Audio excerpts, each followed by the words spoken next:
Good afternoon and welcome to Matters Financial and Geopolitical from a Frontier, and thank you for stopping by. Let me start with some macro thoughts. Hong Kong's Seng index is down more than 6% from its high before the coronavirus started to spread, and that of course is caught up in the crossfire of the virus. So 6%, Bitcoin up over 40% since Tommy Thornton alerted us to its upside potential, currently at 9,340. And that's also turning out to be a significant safe haven of late. You know what is very effective for ending long periods of secularly depressed interest rates?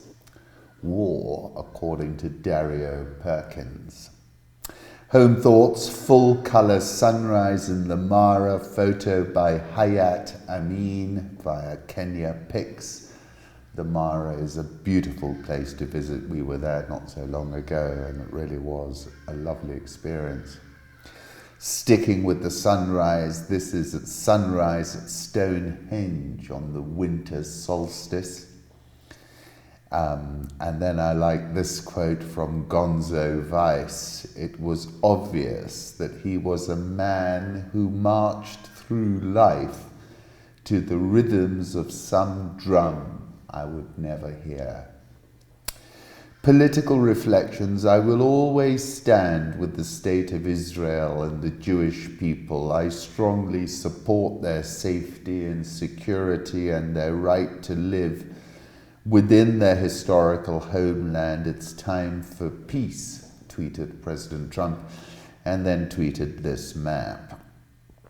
Trump advisor Jared Kushner says White House's Mideast plan is a great deal. And if the Palestinians reject it, they're going to screw up another opportunity like they've screwed up every other opportunity that they've ever had in their existence, he said. Hervé asked me, please tell me how someone can be that delusional. Do they really think they will bring Palestinians on board with such an arrogant narrative? And I responded, no, they don't. That's not the intention. It is just a secret coded message to explain they plan to build an aquatic park. This is Trump calling the Al-Aqsa the Al-Aqwa. Haaretz, Donaldus, Trumpus, Caesar set to reward provincial governor Netanyahu with deal of the century. It's just extraordinary. I mean, it's very one-sided. You saw that in who attended that with Netanyahu and Trump. It's presented as a fait accompli, and it's entirely unlikely to achieve anything. A great day and a great victory. The Syrian army liberates the city of Marat al-Numan, the biggest stronghold of the terrorists in Idlib province, now being exfiltrated to Libya. Russian intelligence sources have claimed that Michael D'Andrea, head of CIA operations in Iran and who orchestrated the assassination of Iranian General Qassem Soleimani, was killed in a US spy plane downed in Ghazni, Afghanistan. The plane with US Air Force markings reportedly served as the CIA's mobile command for D'Andrea, who earned several nicknames including Ayatollah Mike, the Dark Prince, and the Undertaker. One of the most prominent CIA figures in the region, appointed head of the agency's Iran Mission Center in 2017. Under his leadership, the agency was perceived to take a more aggressive stance toward Iran. The Taliban claimed to have shot down the plane, but have yet to provide evidence, whilst the US has denied the claim but has acknowledged the loss of a Bombardier E-11A plane in central Afghanistan. This is surely a response to the assassination in early January of Qassem Soleimani, about which I wrote in an article, The Escalation of the Shadow War. The Iranians obviously are looking to be a little bit disconnected, to maintain ambiguity, but I suspect that they might have been the catalyst behind this. The decision by Boris Johnson to allow Huawei into the UK's telecommunications network is wrong, dangerous, and a grave short-sighted mistake, said Elise Stefanik. I think the US are unlikely to give Boris Johnson a pass in this matter. I wrote about the truce dinner in Argentina and the Huawei situation then. Of course, Mengs is still in Canadian custody, and the Chinese have 2 Canadians in their custody. Japanese case was in a bus driver in his 60s who was hospitalized with pneumonia after driving a group of people visiting from Wuhan. So this is the fact that he wasn't in Wuhan and he got it in Japan. The virus is a devil, and we cannot let the devil hide. That's Z, speaking with the WHO CEO, Tedros. China will strengthen international cooperation and welcomes the WHO participation in virus prevention. China is confident of winning the battle against the virus. I wrote a pretty long article over the weekend about the Wuhan coronavirus, NCOV2019 coronavirus, and I referenced Bill Gates being a little bit prescient and predicting a global pandemic of this nature in October. He said the likelihood that such a disease will appear continues to rise. New pathogens emerge all the time as the world population increases and humanity encroaches on wild environments. And I just wonder whether he had some kind of surveillance system through his software that allowed him to note this, because clearly this virus developed long before it was reported. The precise origins of the coronavirus are yet to be established, of course. Wiley's Journal of Medical Virology saying it may be snake-to-human transmission, some even pointing the finger at the Wuhan Institute of Virology and the Wuhan Biosafety Level 4 BSL-4 laboratory, and surmising, and I think this increasingly looks like the only option, is artificial DNA modification. What is also clear is that the CCP suppressed information until we reached a Groucho Marx "who you going to believe, me or your own eyes" moment. And essentially we've yet to get to that tipping point, the moment in an epidemic when a virus reaches critical mass, the boiling point, the moment on the graph when the lifeline starts to shoot straight upwards. 2014, writing about Ebola, I talked about the moment of escape velocity and how viruses exhibit non-linear and exponential characteristics. I was also speaking about the new hyper-connectedness of the world. I was referencing a daily Ethiopian plane flight between Wuhan and Addis Ababa. And I said I have to assume the virus is already in Africa, but just not diagnosed, and I call that a racing certainty. I concluded by saying markets bought gold and G7 bonds on Friday as investors dived into safe havens, and I was asking whether we'd see these moves turn parabolic this week. And to wit, markets have started to price in rate cuts for this year. This is from Data Trek MB. Everybody must have masks. The share price reaction of Kawamoto needs little commenting. That's from the Market Ear. Now let's get more in depth.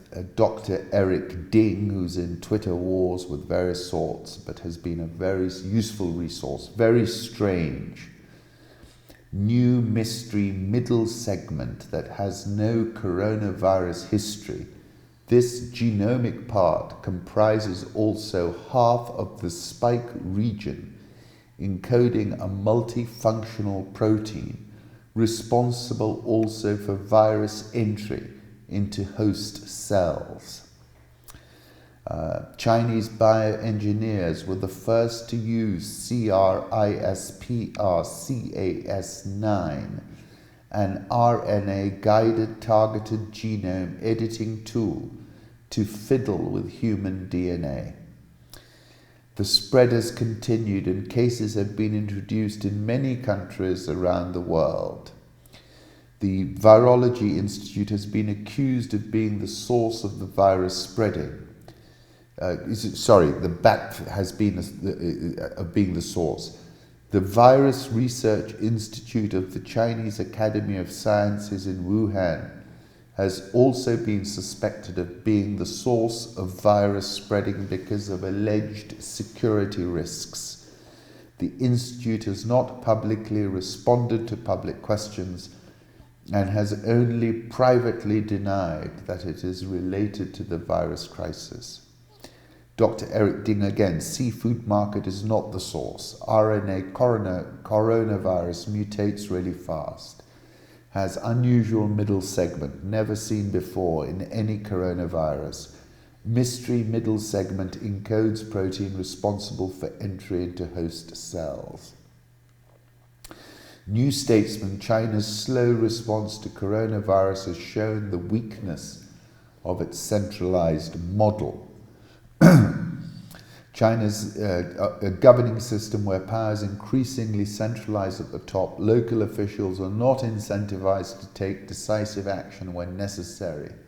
Despite identifying the first case on 8 December, Wuhan officials only introduced screening measures on 14 January and restricted information surrounding the disease in order to maintain stability during a series of annual government meetings. Since censorship was lifted after Xi last week ordered resolute efforts to curb the spread, the circulation of online messages from Wuhan hospitals appealing for medical equipment, videos of overworked doctors, and dark memes on Chinese social media have triggered rare displays of public discontent, placing further pressure on authorities to reassure citizens that they are competently tackling the crisis. And as I said in my article, what is clear is that the CCP suppressed information until we reached a Groucho Marx, who you going to believe, me or your own eyes moment. 27th of May, I was writing about the system in China, Xi, President for life, on a pedestal. And that's why you've got this, in those sorts of systems, bad news does not flow upwards easily. First human transmission reported in Europe, in Germany. As I said previously in an article in October 2014 about Ebola, it is about its escape velocity. Viruses exhibit non-linear and exponential characteristics. It is a numbers game. The more cases you have, the more likely there are going to be mutations that could change the virus in a significant way. The more it persists, the more likely we're going to be thrown a curve. The coronavirus infection rate is growth geometrically, very predictable since China started offering data. It projects to 16,000 infected Friday, 88,000 next Monday, February the 3rd, Bianco Research. Confirmed did not expand as predicted. China health might be underreported as some areas are running out of testing kits. I think there's a massive amount of underreporting. Infection cases double every 1.71 days. Suspected teal and quarantine green expanding even faster. Bianco Research. Who are you going to believe? Me or your own eyes? In Japan, a TV crew member interviewed a father and son from China. When asked about the Wuhan coronavirus, father says, don't know much. The young child says lots of people die. The father reacts by covering the son's mouth. This is external debt to China, debt as a share of GDP, top 50 recipients. That's from Chigao. I take you back to FOCAC 2018 when Xi Jinping spoke of the end of vanity, which I characterized at the time as a substantive linguistic recasting of China-Africa by Xi Jinping. Vanity of vanities, says the preacher. Vanity of vanities. All is vanity. There is no remembrance of former things, nor will there be any remembrance of later things yet to be among those who come after. Let's turn now to the currency markets. Euro 110.04, dollar index above 98, 98.065, Japanese yen 109.02, Swiss franc 0.97405, the pound 130.20, the Aussie 0.6755, India rupee 71.2145, South Korean won 1178.565, Brazilian real 4.1949, Egyptian pound 15.78, South African rand 14.57. The dollar obviously has strengthened. We're above 98 now. Euro dollar, we're hugging around the 110, the figure. This is from Rich Economics. Dollar yen, which is the key currency to watch, 109.01. And could move sharply higher, the yen. Commodity markets, gold, interestingly sold off yesterday, 15.7150. And there is another issue, isn't there, in perception. Are we at peak virus, or, are these numbers so overwhelming that the market has not really factored in that geometrical, non-linear component? Crude oil also rebounding, $54. Sub-Saharan Africa, one suspected case of coronavirus reported in Ethiopia. Ethiopian Public Health Institute says, that was a tweet from Eshete Bekele. The suspect patient with flu-like symptoms and his other 3 friends had returned from China recently and were admitted to a secure health facility, the institute said. In my article, I said, given the new hyper-connectedness of the world, for example, there are multiple flights between Bole Airport and China, and there is even one between Bole and Wuhan, now cancelled apparently. The health minister, Lia Tadesse, said there has been a fake news about coronavirus in Ethiopia. There is no confirmed case of coronavirus in Ethiopia. We have 4 cases isolated, tested negative for corona family, confirmatory test sent to South Africa. I think that this was a very suboptimal and grotesque comment when you consider the arrival of that virus in Ethiopia is a racing certainty. As I said, I have to assume the coronavirus is already in Africa, but just not diagnosed. Africa debt boom may store up trouble for the future, Wall Street Journal. African countries have loaded up on dollar debt, leading some to worry that a tightening of global financial conditions could trigger borrowing problems in coming years. In the decade through 2019, debt levels in sub-Saharan countries, excluding South Africa, have risen 23 percentage points to around 50% of GDP, according to the Institute of International Finance. What worries me is whether or not we put these countries into a new kind of debt problem. Countries such as Zambia are showing signs of starting to struggle. Zambia's dollar bonds due in 2027 yield more than 17%. Overall high growth and higher yields still appeal. Sub-Saharan African bond repayments are set to peak in 2024-2025 at $6.6 billion and $7.4 billion respectively. Collective interest costs have climbed from $1.6 billion 5 years ago to $4.3 billion in 2020. The most obvious way to see if this money has been spent well is if the infrastructure is working. Are we seeing roads being completed on time? Adding that the train line from Nairobi to the port of Mombasa was an example of a project that has faced revenue generation problems. The money has been misspent. Time to big up the dosage of Quaaludes was an article I wrote on the 9th of December addressing this issue. Report alleges killings in Burundi as elections draw near, the discovery of dead bodies, many of them unidentified, in various provinces in Burundi, continues to be a deeply disturbing phenomenon in early 2020. Some of the bodies have been found with their arms tied, with injuries, mutilations, or other indications that they did not die of natural causes. There's an election coming up. Of course, Nkurunziza is standing down or going up into the ether, supreme leader or something. Ruling CNDD-FDD party on Sunday chose its presidential candidate, a military general who is a close ally of the president. The decision signaled that Nkurunziza would step down. Zimbabwe's economy is run by master criminals who are fleecing the poor, Daily Maverick.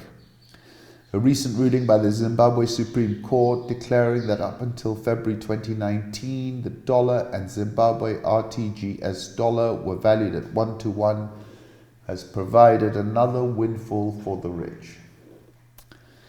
On 28 November 2016, much to our shock and horror, the RBZ not only introduced the dollar coin, but also the $2 note.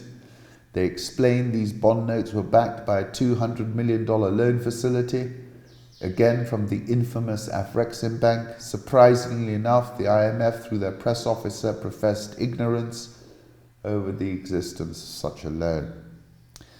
It became quite clear that the government had been trying all along to deceive the public into thinking all we had was a problem of loose change, yet clearly the problem was more astronomical than that. The dollar had disappeared from circulation. It became apparent that the bond notes were introduced somehow because all the hard currency had been siphoned out of circulation and the government urgently needed to do damage control. No other country was accepting the bond note. The currency was not recognized as legal tender anywhere else but in Zimbabwe.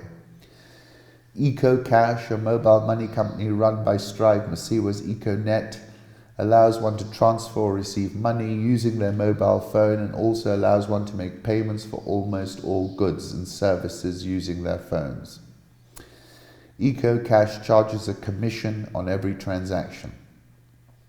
EcoCash and the banks are making a killing from digital money transfers without having to lift a finger. Then talking about how cash reappeared, not in the banks where it should have been, but in the streets. Cash bond notes are sold in the streets at a 30% premium. For example, if one wants $100 bond cash, they must transfer $130 to the money changer via EcoCash. Rates fluctuate daily. Punishment starts the moment your salary hits the bank. The bank takes a monthly service fee of $5 to transfer the remaining $95 to a service provider. One is charged the following: 2% by the government, a fee by the bank to move the money from the bank to EcoCash, and a fee by EcoCash to send money from your EcoCash account to the receivers. Government renamed the RTGS dollar, announced it was no longer on par with the US dollar. They called an interbank rate, which is currently pegged at 17 RTGS dollars to $1 US dollar. The introduction of the bond note eroded salaries by at least 65%, but the government insisted the value of the bond note was 1-to-1, saying the introduction of the RTGS dollar at interbank rate was even more catastrophic. Most salaries were not adjusted to the new rates. A salary of $500 RTGS is now worth $29 US. Government will tell you they've doubled civil servant salaries, but what they did was adjust civil service earnings from an average of $500 in 2018 to RTGS $1,000, which is worth $58 US according to the interbank rate. The Zimbabwean economy looks to many like it's being run by people who have no idea what they're doing. One would be forgiven for thinking it's run by clowns who keep making economic blunder after blunder. Then they're saying our economy is run by top-grade criminals. It is they who siphon dollars out of the banking system and replace them with worthless bond notes. It is they who have access to the scarce bond note and are selling it in the streets at a 30% premium. It is our ruling elite that continues to have access to the little forex we earn from exports. Then, on 21st January, Chief Justice of the Supreme Court ruled that all debts incurred before February 2019 were one-to-one with the dollar. Who stands to benefit from such a ruling? If he did not clear the bill, he can go and now pay 327,481 RTGS dollars, equivalent to $1,488. And previously that was a $327,481 bill, and saying this is endemic. Pensioners who were owed their payouts in dollars will now be given their pensions in RTGS one-to-one. It's shocking. As I said on the 21st of Jan last year, money is the most universal and most efficient system of mutual trust ever devised. Yuval Harari. Money is accordingly a system of mutual trust, and not just any system of mutual trust. Money is the most universal and most efficient system of mutual trust ever devised. Cowrie shells and dollars have value only in our common imagination. Their worth is not inherent in the chemical structure of the shells and paper, or their color, or their shape. In other words, money isn't a material reality, it is a psychological construct. It works by converting matter into mind. I called it a tipping point moment, and I said the mind game that ZANU-PF played on its citizens has evaporated in a puff of smoke. That was a year ago. South African all shares down 2.34%. The Rand is at 14.5738. Vodafone Group has agreed a preliminary deal to sell its 55% stake in its Egyptian unit to Saudi Arabia's largest telecoms operator, STC, for $2.4 billion. The CEO says selling the stake is in line with Vodafone efforts to streamline its operations to focus on Europe and sub-Saharan Africa. It will reduce our net debt and unlock value for our shareholders. Egyptian pounds at 15.779, EGX30 is down 2.44% year to date, Nigerian all share up 9.45% year to date, Ghana Stock Exchange down 0.26% year to date. Best startup cities in Africa: Startup Blink, 10 Casablanca, 9 Kampala, 8 Johannesburg, 7 Accra, 6 Kigali, 5 Tunis, 4 Cairo, 3 Cape Town, 2 Nairobi, 1 Lagos. Kenya, US-Kenya to start trade talks used as template for Africa. The US and Kenya are expected to announce negotiations on a free trade agreement next week, America's first such deal with a sub-Saharan African country, a person familiar with the plan said. An announcement on the discussion will coincide with Uhuru's visit to Washington next week. Macharia Kamau, Kenya's Principal Secretary for Foreign Affairs, said the nations expect real progress on an agreement by the third quarter of this year. An agreement will instead deepen and expand AGOA. The US currently has one free trade agreement on the African continent with Morocco. Kenya Treasury has termed the invasion by desert locusts as a systemic risk that might prevent the economy from attaining its medium-term growth target of 7%. Locusts, this is a photograph by Bobby Neptune via Kalasinga. This is in an elephant sanctuary. Kenya GDP expected to grow 6.2% in 2020, central bank says. Exports to the regional East African community accounted for 23% of total exports, and the rest of the continent made up about 37%. If there are problems in the rest of the world, at least around us there is some stability. It offers a sense of security, he said. However, I think this hit, the locust hit, is going to be pretty big. I would be a seller of 6.2%. I'm revisiting Kenyan's credit function C equals F brackets R, comma Y. Will R drive C even when Y is weak? asked Jared Osoro. 2020 opens with a bang. I said, let's finish up in Kenya, where we're currently under a plague of locusts and Al-Shabaab attack, which is what I think is going to push the economy more into the 3% range. Nairobi all shares down 3.06% year to date. Safaricom fell below 30. NSE 20 is down 0.9% year to date. Thank you for listening.